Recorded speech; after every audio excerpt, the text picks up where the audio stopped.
ماشاء اللہ لا حول ولا قوۃ الا باللہ العلی العظیم اعوذ باللہ من الشیطان الرجیم بسم اللہ الرحمن الرحیم الحمد للہ وکفی والصلاۃ والسلام علی عبادہ الذین اصطفی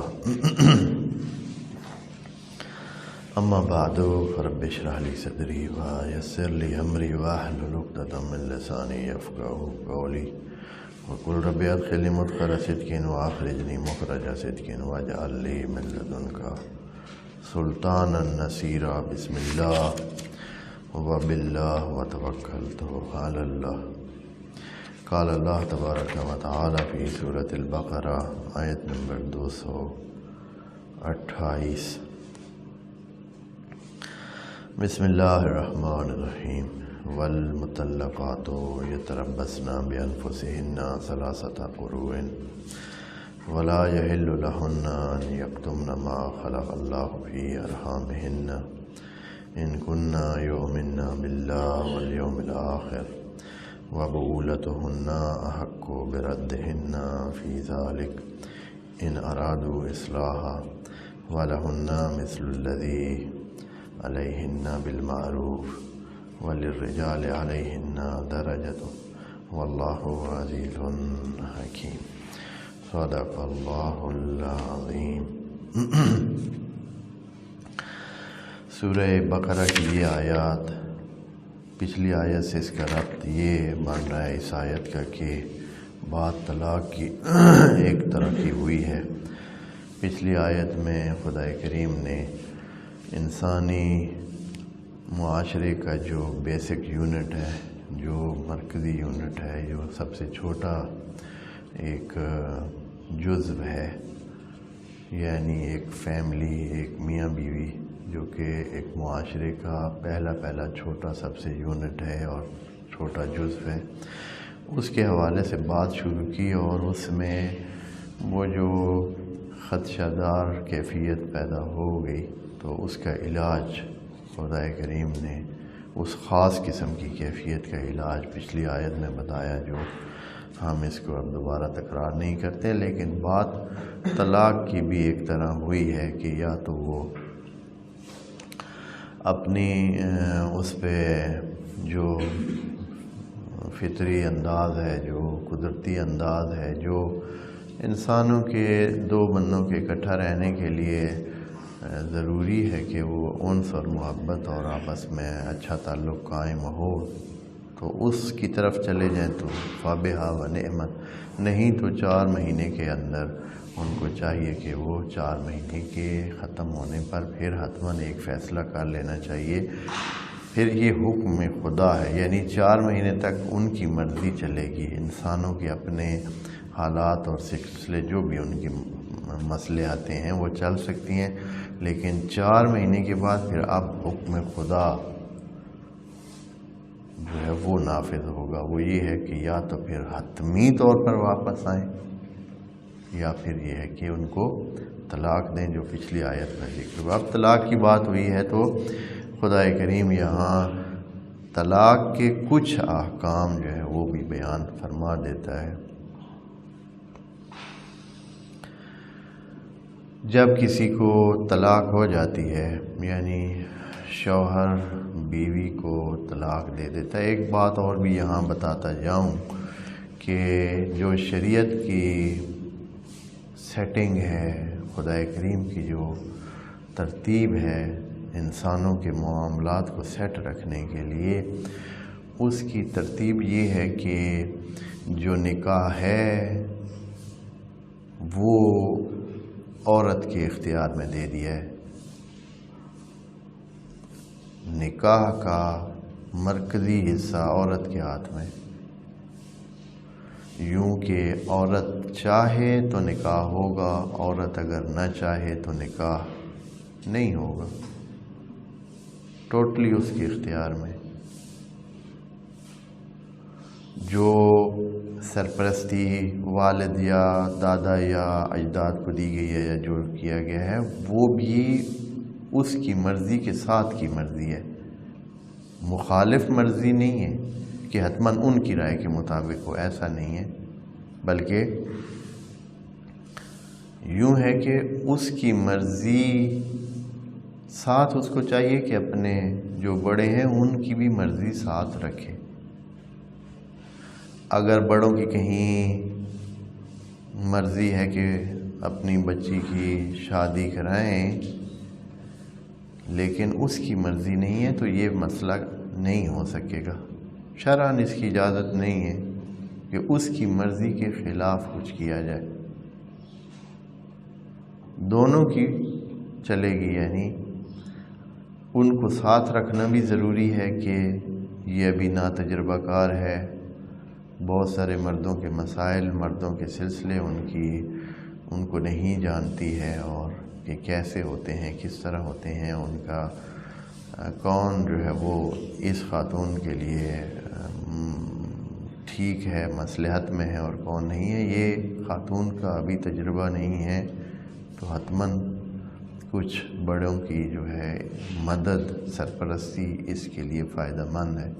تو اسی لیول پر یہ نہیں کہ امپوز یا تحمیل کیا جائے، اس کو حتماً منوایا جائے کہ آپ نے یہی کرنا ہے اور بس، وہ شرعاً نکاح ہوتا ہی نہیں ہے۔ دوسری طرف پس نکاح جو ہے وہ خواتین کے ہاتھ میں، بس یہاں یہ نقطہ جو ہے نا، وہ جو کل ایک بات کی تھی نا کہ خواتین کو یا لڑکوں کو، مردوں کو بھی، دونوں کو ایک اچھی سی جو ہے نا وہ شادی کا کورس، اور اس میں یہ ساری جزیات طے ہونی چاہیے، ایک بہت اچھی چیز ہے، چاہے وہ 1-2 گھنٹے کا ہی یہ کورس ہو اور اس طرح کی ساری تفصیل ان کی ذہن میں بتا دی، لیکن ہونا چاہیے، نہیں ہوتی ہے جس وجہ سے بہت ساری خرابیاں ہوتی ہیں۔ تو بس یہ ایک سوال کا جواب بھی ہے، یہ جو بات میں نے کی ہے، سوال یہ ہوتا ہے کہ بھئی خواتین تو بیچاری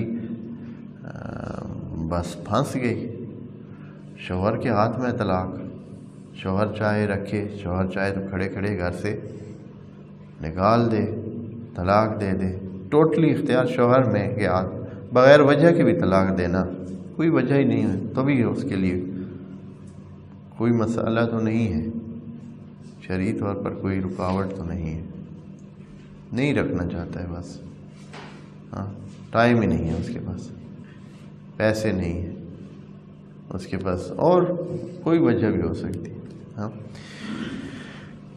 تو یہ سوال کا جواب ہے کہ بھئی پہلے سٹیپ پہ اس وادی میں جانے کی جو ساری ذمہ داری ہے، جو اختیار ہے، وہ اللہ نے خواتین کو دے دیا ہے۔ پھر اب چونکہ ایک سلسلہ طے پا گیا ہے، ایک بنیاد رکھ دی گئی ہے ایک فیملی کی، اور اس میں ہو سکتا ہے بچے بھی ہو گئے ہیں، اس میں ہو سکتا ہے کئی سلسلے ہو گئے ہیں، مرد کی بہت ساری اس میں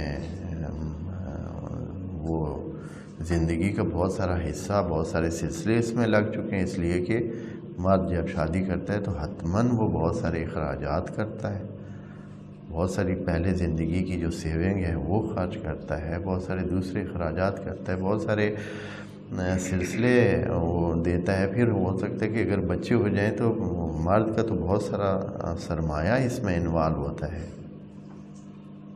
اگر یہ بات صرف عورت کے اس جذباتی اس پر رکھا جائے یا اس کو حصہ دار بنایا جائے تو بہت سارے مسائل پیدا ہو جاتے ہیں، اس لیے اس کو کیا کیا گیا ہے، طلاق کو مرد کے حوالے کر دیا گیا ہے،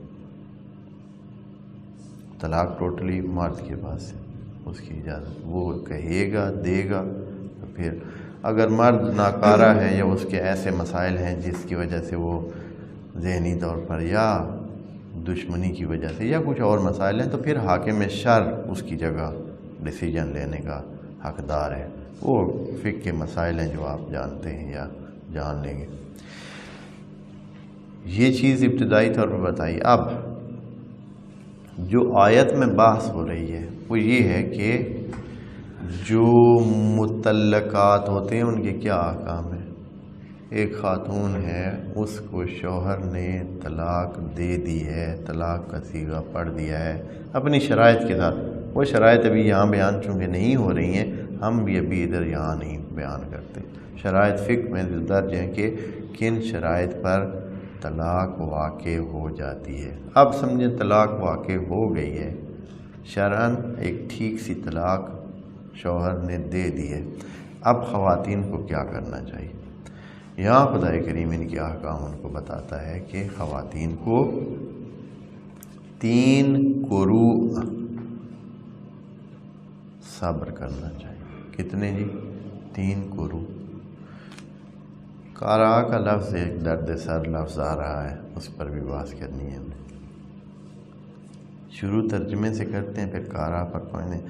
والمطلقات، یعنی جن کو طلاق مل چکی ہے، بس طلاق ٹھیک طلاق ہی ہوگی تبھی، یتربصن، وہ رکی رہیں گی، صبر کریں گی۔ یہ وہی لفظ ہے جو پچھلی آیت میں بھی استعمال ہوا ہے، ہاں، تربص، سو اربعۃ اشہر، رکنا ہے، ویٹ کرنا ہے، صبر کرنا ہے، انتظار کرنا ہے۔ کتنے؟ یہاں یتربصن بانفسہن کا ہے، بڑی یہاں نزاکت موجود ہے الفاظ کے استعمال میں، اللہ کی کلام ہے، کتنا ظریف انداز اپنایا جاتا ہے۔ وہاں کہا تھا کہ للذین یؤلون من نسائہم تربص 4 اشہر، وہاں تربص کہا تھا، یعنی کسی کو فائل نہیں بنایا ہے، پورا معاشرہ انوالو ہے، سارے جو لوگ اس سے مربوط ہیں وہ سارے ذمہ دار ہیں، سب کو اس چیز کو مد نظر رکھنا چاہیے اور انتظار کرنا چاہیے، دیکھنا چاہیے۔ کوئی فائل ذکر نہیں ہے وہاں،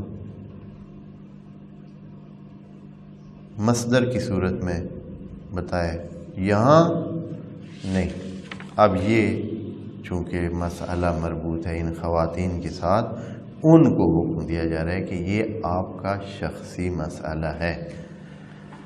والمطلقات یتربصن، وہ کریں گی۔ جملہ خبریہ ہے لیکن معنی کون سا ہے؟ انشاء کا ہے۔ یتربصن، وہ رکی رہیں گی، اپنے اوپر صبر کو لاگو رکھیں گی، بانفسہن 3 قروء، 3 قروء۔ یہ جو قروء کا لفظ ہے یہ ان الفاظ میں سے ہے کہ ابتداء والے جو مفسرین تھے انہوں نے اس کا معنی چونکہ لازم والا معنی سمجھتا تھا، جو مصداقی معنی ہوتا ہے۔ مصداقی معنی یا لازم معنی یہ ہے کہ ایک مصداق کی صورت میں انہوں نے ایک چیز دیکھی، وہی اس کا معنی کر دیا۔ مثال کے طور پر جیسے کہ کسی وقت کا نام، اگر مثلا کسی وقت میلہ ہو رہا ہے، آپ کہتے ہیں کہ ہاں وہ جو ہے نا آپ 3 میلے دیکھیں گے، بھائی وہ میلے کوئی وقت تو نہیں ہوتا ہے میلہ، ہاں 3 میلوں کے بعد آنا، یا کوئی مثلا آپ کہتے ہیں 3 منڈیوں کے بعد آنا، ہاں، یا آپ کہتے ہیں کہ 3 شادیاں جب گزر جائیں اس کے بعد آنا، فرض کریں شہر میں کوئی شادیاں ہو رہی ہیں تو 4تھی شادی پر آنا، یعنی وقت کا نام کیا رکھ دیا اس نے، سیٹ کر دیا اس کام کے ساتھ جو ان وقتوں میں ہو رہا ہے۔ تو خدا کریم نے تو قروء کہا ہے، لیکن چونکہ قروء جو ہے وہ حیض کے حوالے سے ہی ہے، یعنی وہ جو حیض ہوتا ہے وہ ایک واقعہ ہوتا ہے، اور اس کو پڑھنے کا، اس کو تدبر کرنے کا، اس کو صحیح سے جانچ پڑتال کے ساتھ رکھنے کا حکم ہے۔ قروء کا لفظ قرأ سے ہے، قرأ کا مطلب بھی تلاوت نہیں ہے، قرأ کا مطلب ہے قرأ یعنی تدبر کرنا، قارا یعنی بہت دھیان سے ایک چیز کو پڑھنا اور سمجھنا. وقرآن الفجر کان مشہودا، یہ جو قرآن کی آیت ہے وہ قرآن الفجر، وہ قرآن یہ ہے یعنی تدبر والا قرآن. آپ صبح کے ٹائم میں بیٹھ کر کیا کریں؟ تدبر کریں، قرآن کو پڑھیں اور اس میں سوچیں. یہ نہیں کہ آپ تلاوت صرف کریں جیسے کہ ابھی رائج ہے. وَإِلَّا یہ معنی ہوتا تو وہ تو نبی کا کہنا تو ٹھیک نہ بنتا آخر میں جو کہا کہ رب ان قومی اتخذوا ھذا القرآن قرآن مہجورا، قرآن کو مہجور لیا. تو وہاں کوئی ممکن ہے کہ کھڑا ہو کے کہے کہ یا نبی اللہ، یہ لاکھوں انسان حافظ قرآن، بلکہ کروڑوں انسان حافظ قرآن. قرآن اربوں کی تعداد میں پرنٹ ہو رہا ہے، مسلمانوں کے ہر گھر میں موجود ہے، بلکہ اب تو جتنے پرنٹ ہو رہے ہیں اس سے لگتا ہے کہ غیر مسلموں کے گھر میں بھی قرآن موجود ہوں گے. ہماری تو مساجد میں قرآن کی جگہ ہی نہیں ہے، گھروں میں بھی قرآنوں کی جگہ ہی نہیں ہے. بار بار قرآن ہدیہ ان کو ملتا ہے، آخر میں کہتے ہیں بھائی اب تو 5-6 ہو گئے ہیں، کیا کریں، جائیں مسجد میں رکھ کے آتے ہیں. اتنے قرآن ہم رکھ کے کیا کریں گے؟ مسجدوں میں قرآنوں کی جگہ نہیں ہے.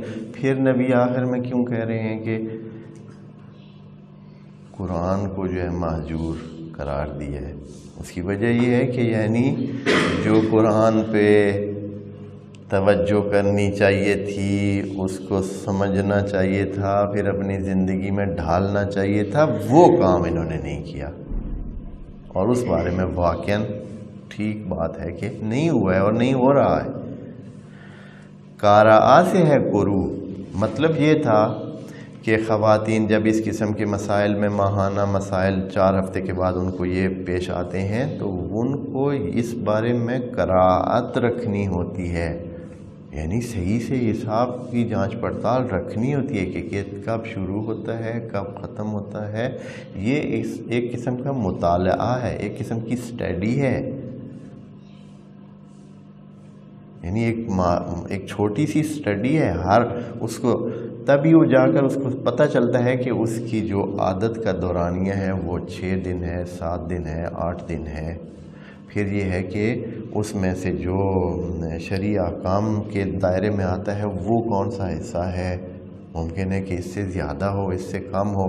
پھر یہ ہے کہ اس کو یہ کہ اس کے یہ عادت کے جو ایام ہیں یہ دوسری خواتین جو اس کی رشتہ دار ہیں ان کے ساتھ میچ کرتے ہیں نہیں کرتے ہیں، یعنی ایک مناسب سا ایک حساب رکھنا ہے. یہ ایسے ٹھیک ہے جی بھائی چلو آتا ہے خون ہے، آج شروع ہوا، جو 10 دن بعد شروع ہوا، کوئی بات نہیں، ایک حساب ہوتا ہے. تو یہاں بھی خدا کریم فرما رہے ہیں کہ قرو یعنی توجہ کے ساتھ رکھیں کہ وہ 3 قرائتیں، 3 مطالعات، 3 سٹیڈیز، کہ پکا وہی سلسلہ ہو. ایسے نہ ہو کہ بعض اوقات رحم سے ویسے بھی خون آ سکتا ہے تو آپ کہیں کہ بھائی یہ نہیں، قرو ہونا چاہیے یعنی صحیح سے مطالعہ. تو اس وجہ سے 3 قرو رکھے گئے ہیں کہ خواتین 3 قرو جو ہے وہ رکھیں، یعنی 3 قرائتیں رکھیں. قارا کا لفظ وہی ہے جو قرآن میں ہے یا جو اس لحاظ سے استعمال ہوتا ہے. معنی اس کا وہی ہے، مادہ اس کا وہی ہے، اور یہاں بھی معنی اس کا ہے. بس 3 قرائتوں کو دیکھنا ہے. بس 3 دفعہ وہ دھیان سے جو ہے نا اپنے کیا کرے گی، ان مسائل کو دیکھے گی. جب تیسرا مسئلہ دیکھے گی اور اس سے پاک ہوگی تو پھر وہ کیا ہو جائے گی، آزاد ہو جائے گی. خواتین کے لیے 3 دفعہ یہ دیکھنا ضروری ہے. اچھا، اب آج کل ایک مسئلہ پیش آتا ہے عام طور پر، وہ یہ ہے کہ بھئی یہ 3 قرو قرآن نے کہے ہیں اور 3 قرو کی ضرورت تو نہیں ہے. پہلے قرو میں ہی پتہ چل جاتا ہے کہ کیونکہ اس کا مین مقصد یہ جو ہے وہ یہ ہے کہ کیا ہو، پتہ چلے کہ خواتین حاملہ ہیں یا نہیں ہیں، تب جا کر ان کی شادی کے لیے آگے کیا ہوگا، اجازت ہوگی۔ تو شریعت نے پہلے ہی 3 قروء پیٹ کی صفائی معلوم ہونے کے لیے رکھ دیے ہیں، بڑا دھیان سے سیٹ کیا ہوا ہے خدا کریم نظام۔ 3 قروء اس لیے سیٹ کیے، ویسے تو عام طور پر 1 قروء میں بھی پتہ چل جاتا ہے۔ عام طور پر جیسے ہی خاتون کو حیض آیا، انہیں حیض شروع ہوا، اسے یہ دلیل ہے اس بات کی کہ اس کے کوئی بچہ نہیں ہے، اس کے رحم میں کوئی بچہ نہیں ہے۔ یہ دلیل ہوتی ہے اس بات کی کہ اس کے رحم میں کوئی بچہ نہیں ہے، اس لیے کہ جب بچہ ہوتا ہے تو اللہ کا نظام ایسا سیٹ ہوا ہے کہ وہ جو خون ہوتا ہے وہ پھر دودھ کی شکل تبدیل کر لیتا ہے، پھر وہ سارا جو ہے وہ تبدیل ہو جاتا ہے ادھر، وہ گلینڈز یا وہ جو غدے ہوتے ہیں وہ پھر اس کو ادھر، چونکہ ڈیمانڈ ہوتی ہے دودھ کی، تو دودھ کی طرف شفٹ ہو جاتے ہیں، اور وہ سارا سلسلہ دودھ بنانے کی طاقت، جو ادھر طاقت لگنی تھی، انرجی لگنی تھی، وہ دودھ بننے کی طرف لگ جاتی ہے۔ اس لیے یہ جو ہے نا کیا ہو جاتا ہے، سلسلہ کلوز ہو جاتا ہے۔ اچھا، اب جو ہے یہ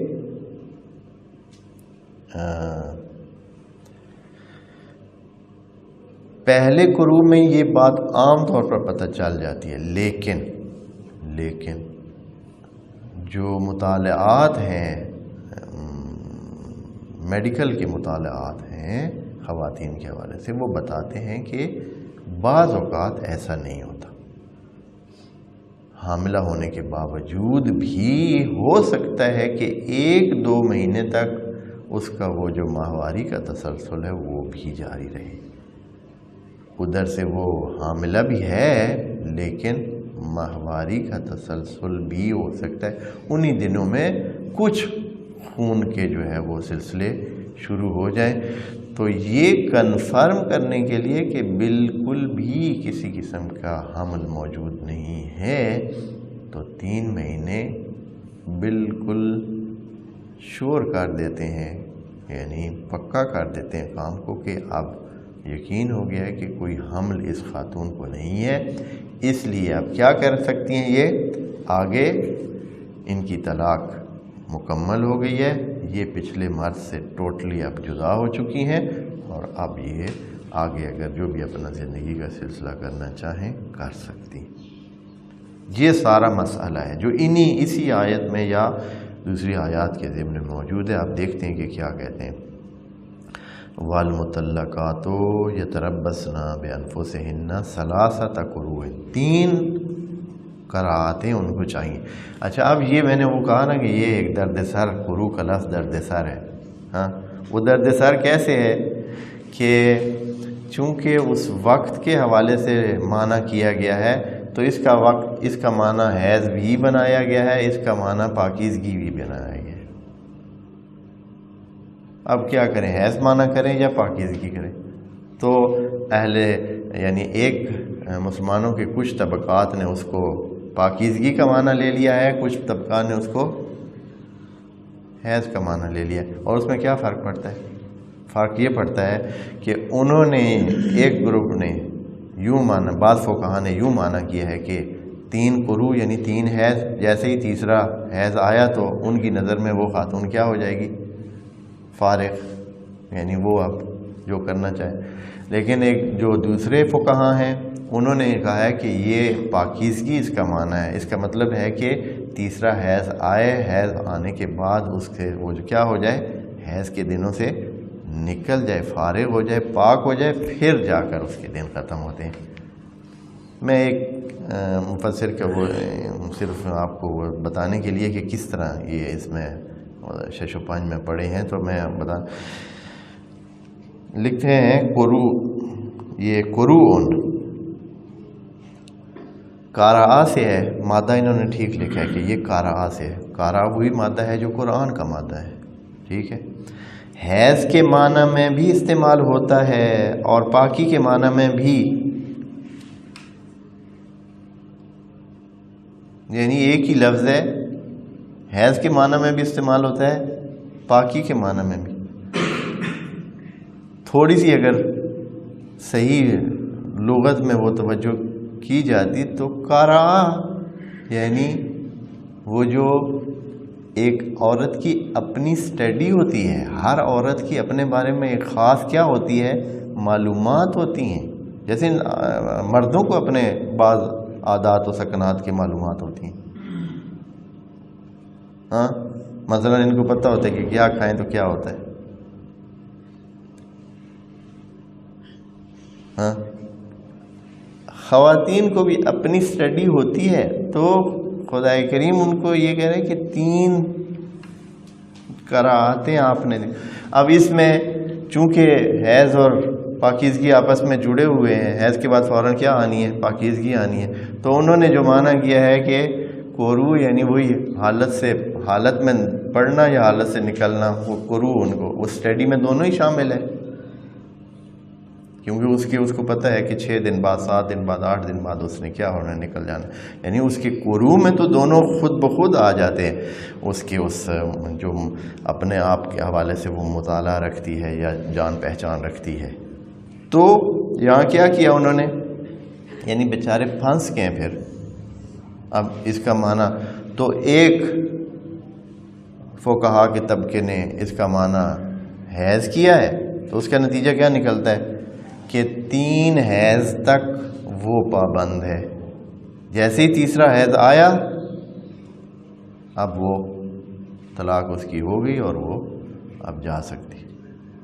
اور دوسرے فقہا نے کیا کیا ہے، اس کو پاکیزگی کا معنی کیا ہے. تو ان کا یہ ہے کہ تیسرا حیض آیا، تیسرے حیض کے بعد جو پاکیزگی ہوگی ادھر جا کر، یعنی 5-4 دن 8 دن کا ممکن ہے کہ فرق پڑ جائے اس میں. ہاں تو یہ جو ہے اس میں دھیان آپ کریں کہ قروء کا معنی وہی قرأ کا معنی ہے. بس وہ دھیان رکھیں گی، روکیں گی اپنے آپ کو. 3 قروء. وَلَا يَحِلُّ لَهُنَّ أَن يَكْتُمْنَ مَا خَلَقَ اللَّهُ فِي أَرْحَامِهِنَّ. اگر ان کو ان قروء دیکھیں آگے فوراً خدا کریم خود ان خواتین کو یہ حکم دیتا ہے کہ اگر ان قروء کے درمیان ان کو پتہ چل گیا ہے کہ ان کے رحم میں کچھ ہے تو اس کو چھپانا جائز نہیں ہے. جائز نہیں ہے ان پر کہ وہ چھپائیں، کیونکہ وہ کیا ہے، اس پچھلے زوج یا پچھلے شوہر کا وہ بچہ ہے، تو اس کی نسبت اس کے ساتھ ہے. تو ایسے نہیں ہے کہ اس کو کیا کریں، چھپائیں اور پھر ساتھ لے جائیں. جو بھی مقاصد 100 ہو سکتے ہیں، کیونکہ اس زمانے میں بہت سارے سلسلے ایسے ہوتے تھے کہ خود بچے بھی ایک قسم کا ایک ایسٹ ہوتے تھے اور یعنی کسی نہ کسی کام میں آ ہی جاتے تھے. خوب وَلَا يَحِلُّ لَهُنَّ خود خواتین کو خطاب ہے. پس انہوں نے مطالعہ کرنا ہے اپنا، اور انہوں نے ہی بتانا ہے، کسی اور نے نہیں بتانا. ان کی بات یہاں کیا ہوگی، حجت بھی ہوگی. وَلَا يَحِلُّ لَهُنَّ أَن يَكْتُمْنَ مَا خَلَقَ اللَّهُ فِي أَرْحَامِهِنَّ إِن كُنَّ يُؤْمِنَّ بِاللَّهِ وَالْيَوْمِ الْآخِرِ. ساتھ ہی اللہ تھوڑا سا سختی بھی بیان میں دے دیتا ہے کہ اگر آپ کو اللہ پر اور آخرت پر ایمان ہے تو کبھی بھی ایسا مت کرنا کہ چھپانے والا کام نہیں کرنا ہے، بلکہ کیا ہے جو حقیقت ہے وہ سامنے رکھنی ہے. یعنی اس سے پتہ ہے یہ کیوں، ایک بات تو وہی جو پہلے کہی ہے، دوسری یہ ہے کہ ہو سکتا ہے وہ کہے کہ نہیں ہے میرے پاس کوئی وہ جو ہے نا پیٹ میں رحم میں کوئی بچہ نہیں ہے، تاکہ آسانی سے اس کی کیا ہو جائے، دوسری جگہ شادی ہو جائے. اور اگر بتا دے کہ بھائی جی میرے پیٹ میں کیا ہے، بچہ ہے، پھر کیا ہوگا، پھر آسانی سے ہو جائے گی شادی. پھر تو نہیں ہوگی نا، پھر تو بچہ ہوگا اور پھر بچے کے ہونے کے بعد سارے سلسلے ہوں گے اور پتہ نہیں پھر اس میں تو ذمہ داریاں شوہر پچھلے پر بھی آ جاتی ہیں. طلاق ہو جائے گی لیکن اس بچے کی جو دیکھ بھال ہے، اس خاتون کی دیکھ بھال ہے، وہ ساری پچھلے شوہر پہ آ جاتی ہے. وہ خود فقہی احکام ہے اس میں. تو لیکن بعض اوقات یہ ہے کہ اس کو اگلی شادی کیوں بہت اٹریکٹیو لگ رہی ہوتی ہے، بعض اوقات ہو جاتا ہے کوئی ایسا بندہ ابھی اویلیبل ہے جو شادی کرنا چاہتا ہے، اگر اس نے بتایا کہ اس کے پیٹ میں کیا ہے، بچہ ہے، تو وہ پھر کام خراب ہو جائے گا. اس لیے وہ کیا کر سکتی ہے؟ اس مسئلے کو کتمان کر سکتی ہے. تو خدا کریم نے کہا کہ آپ کے اس میں اگر سمجھ میں آ گیا ہے کہ آپ کے اس میں کوئی رحم میں بچہ ہے تو اس کو کتمان نہ کریں. اور سختی سے کہا کہ اگر اللہ پر اور آخرت پر ایمان ہے، یعنی آپ سے پوچھ ہوگی، یہ مت خیال کریں کہ بس بات یہاں ختم ہو جائے گی. ممکن ہے کہ 4 دن آپ اس طرح گزار لیں اچھے، لیکن پھر آگے پوچھ ہونے والی ہے. یہ بات یہاں ہو گئی. اچھا، اے اللہ آپ نے کہا کہ 3 قروء آپ نے صبر کے گزارنے ہیں، 3 قروء صبر کر کے رکھنا ہے، اپنے آپ کو روکنا ہے. تو اب ان 3 قروء میں کرنا کیا ہے؟ اس شوہر کی کیا ذمہ داری ہے؟ اس خاتون کی تو چلے ذمہ داری یہ ہے کہ وہ اپنے آپ کو دیکھے گی. تو شوہر کی کیا سلسلہ ہے؟ یہاں بڑا ہی خدا کریم نے معاشرہ ساز قانون کا ایک حصہ جو ہے نا وہ بتایا ہے. فقہا نے اس میں سے صرف ایک چھوٹا سا مسئلہ لیا ہے، چھوٹا سا مسئلہ اس کا جو ہے نا لیا ہے، اور جس پہ خدا کریم نے فوکس رکھا ہے اس کو چھوڑ گئے. خدا کریم فرماتا ہے وَبُعُولَتُهُنَّ، جو ان کے سردار ہیں، جو ان کے سرپرست ہیں، جو ان کے شوہر ہیں، اور شوہر بھی ایسے ہیں کہ جو بڑائی رکھتے ہیں. قرآن ہے نا، یہاں شوہر کے لیے قرآن میں 4-5 لفظ ہیں. ایک تو زوج ہے، ایک جو ہے کیا ہے؟ بعل ہے، اور ابھی میرے ذہن میں نہیں ہے، 2-3 اور لفظ بھی ہیں اس کے لیے. بعل اس شوہر کو کہتے ہیں، ہوتا وہی شوہر ہی ہے. بعل یعنی جو شوہر ہونے کے علاوہ وہ سرپرست بھی ہے، بڑا بھی ہے، یعنی بڑائی بھی ہے، اس میں شخصیت والا بندہ ہے، اس کی اہمیت والا بندہ ہے، وہ سرپرستی بھی کر سکتا ہے. یعنی نہ تو خالی الذہن ہے نہ خالی الجیب ہے، ہاں شخصیت والا بندہ ہے، اس میں کردار کی وہ موجود ہے، ثقالت موجود ہے، یعنی کردار والا بندہ ہے. وہ بندہ جو ہے نا، یہ جو ان کے ہیں، یعنی اس طرح کے جو شوہر ہیں، یعنی جو ذمہ داری لینے والا ہے، جو ذمہ دار بندہ ہے. اب اختلافی صورتحال ہے، میاں بیوی میں اختلافی صورتحال ہے. اب کس کو کرنا چاہیے پہل؟ صلح کی طرف کی بات ہو رہی ہے، اچھائی کی طرف کی بات ہو رہی ہے. تو شوہر بیٹھا ہے کہ مجھے خود ہی آپ فون کرے گی، اب گئی ہے تو اب خود ہی فون کرے گی، اب خود ہی آئے گی. ہاں اب اس نے یہ کیا ہے تو اب کیا کرے گی؟ خود ہی چلے گی، خود ہی. ہمارے معاشرے کا یہ بہت بڑا مسئلہ ہے، خود ہی. یہاں خدا کریم حکم دے رہے وَبُعُولَتُهُنَّ احق بِرَدِّهِنَّ، جو ان کے شوہر ہیں اور سرپرست ہیں اور جنہوں نے اب تک ان کو رکھا ہے اور پالا ہے اور ان کے طرف ہے، ان کا زیادہ حق بنتا ہے کہ ان کو واپس لے آئیں. فقہا نے اس سے صرف یہ معنی لیا ہے کہ یہ طلاق رجعی ہے، اور طلاق رجعی میں کیا ہوتا ہے؟ شوہر کو اس کو واپس لانے کا کیا ہوتا ہے؟ حق ہوتا ہے کہ اگر وہ واپس لانا چاہے تو بھائی واپس آ سکتے ہیں، پھر دوبارہ جڑ سکتے ہیں، نکاح پہلے والا ہی برقرار ہو سکتا ہے.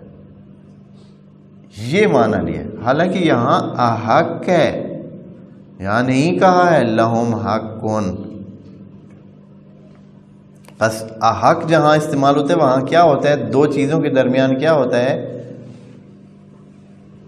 2 میں سے کسی ایک کا زیادہ بات بتانی ہو تو تب کہا، جیسے آپ کہتے ہیں کہ ھذا اصغر من ھذا، یہ اس سے چھوٹا ہے. اگر صرف آپ نے اس کو کہنا ہو کہ یہ چھوٹا ہے، کسی کے ساتھ آپ نے کمپیئر نہ کرنا ہو، تو پھر کیا کہیں گے آپ؟ ھذا صغیر. یا کسی کو بڑا کہنا ہو تو آپ کہیں گے ھذا کبیر. لیکن جب آپ کہتے ہیں ھذا اکبر، تو اس کا مطلب ہے ان دو میں سے کسی ایک کی طرف آپ اس بات کو لے جانا چاہتے ہیں. تو اللہ فرما رہا ہے وَبُعُولَتُهُنَّ أَحَقُّ. کوئی اور تو اپنی طرف لے نہیں جا سکتا ہے نا. ہم اب کہیں کہ نہیں، یہ میاں بیوی کے درمیان نہیں ہے، ممکن ہے کہ دوسرے بندوں کی طرف ہے، کہ بھائی وہ جو متعلقہ ہے وہ کسی اور کی طرف نہ جائے، اس شوہر کی طرف اس کا زیادہ حق بنتا ہے. فقہاء نے تقریباً یہ معنی لیا ہے کہ شوہر کا حق کیا بنتا ہے، دوسروں سے زیادہ بنتا ہے کہ ان کو واپس لے آئیں. ایسا نہیں ہے، ان دو میں سے شوہر کا بنتا ہے کہ وہ جائے خاتون کے پاس، وہ جائے خاتون کو منانے کے لیے، وہ جائے خاتون کو اور کرنے کے لیے، اس کے سلسلے یعنی ان کو اصلاح کرنے کے لیے. یہ کیا کہہ رہے ہیں دیکھیں، وَبُعُولَتُهُنَّ أَحَقُّ بِرَدِّهِنَّ فِي ذَلِكَ. اس بابت جو ابھی مسائل پیش آ چکے ہیں، اس میں زیادہ کس کی ذمہ داری بنتی ہے؟ شوہر کی زیادہ ذمہ داری بنتی ہے. وہ زیادہ حقدار ہیں، وہ زیادہ یعنی حقیقت کے زیادہ مطابق یہ ہے کہ وہ جائیں. بات اس میں تھوڑی سی لمبی ہو جائے گی اور آخر تک نہیں پہنچے گی. انشاءاللہ اس کو اگلی سیشن تک رکھتے ہیں. السلام علیکم ورحمۃ اللہ وبرکاتہ.